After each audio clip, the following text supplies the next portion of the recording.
Ain't no match for a bucket of any kind. The man in the black coat is a doc, and he's working his fingers over Pa's ribs now that he's got the bleeding under control. He says something, but I just stare at him. "What's your name?" the sawbones drawls again. This time I hear him. "Evan," I tell him at last. "Evan Kendrick. Evan, I am Patrick Jack. And your father's name?" I have to think about that. The doc, he don't make fun of me or even ask me again. Just waits. At length, I tell him, Edward Kendrick."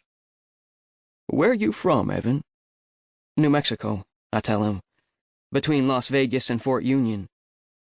"Are you riding, or is he?" The doc nods at Pa. He means riding in the race. The race that got Pa all worked up, and why we've come better than 800 miles to Galveston.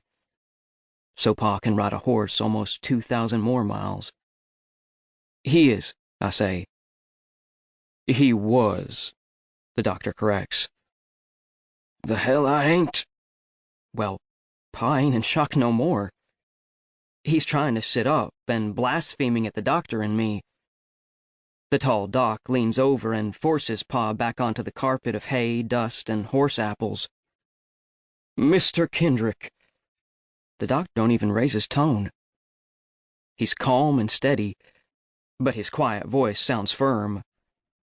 "Don't move. You have at least 3 broken ribs, and you don't want one of those puncturing your lungs, sir. Possibly even your heart. And your arm, well, just lie still."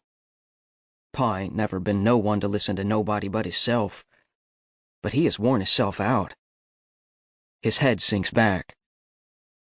"We need to get him to St. Mary's," the doc tells some folks behind me. His calm eyes find me again. "Is your mother here, Evan?" That numbs me. My fingers clench. I can't answer. Only shake my head. "Brothers, an assistant?" I catch my breath. "Reckon I'm his assistant." That must be why Pa brung me all this way. "No family here? No friends?" "We ain't never been out of New Mexico till now," I say. "Least I ain't." "All right." When the doc stands, golly, it strikes me just how tall he is. He ain't scrawny like me and Pa, but solid. Must be 6'4". "He is registered in the race, isn't he?" the doc asks. "Yeah," I tell him, but I'm thinking, I hope he is. I filled out the entry form for him. He said he was going to mail it, but Pa says lots of things that ain't exactly gospel, even when he's sober. Them thoughts I keep to myself, because that bone's still sticking out of Pa's arm, and I ain't savvy enough to doctor that kind of wound. "I'm racing," Pa tells Doc, and offers some of his choicest cuss words to confirm that statement. But the doc don't look Pa's way again. "Damned bad luck," the doc says, staring toward the stall where, I reckon, that black fella's still tending to that chuckle-headed stallion. "Yeah."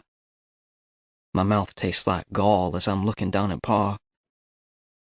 "Bad luck." 50, 60, maybe 70 horses in this barn, I whisper to Pa, but he can't hear nothing. "And you walk behind ours." Chapter 2. This is what brung us out of New Mexico territory all the way to Galveston Island, south of Houston in the Gulf of Mexico. The greatest horse race in the history of the world. $3,000 to the victor. All riders, all breeds of horses. 1,800 miles. 10 hours a day maximum. A test of endurance of rider and horse. Entry fee $10. Apply to Richard K. Fox, National Police Gazette, Gazette Publishing House, Franklin Square, New York City. Details to be provided upon receipt of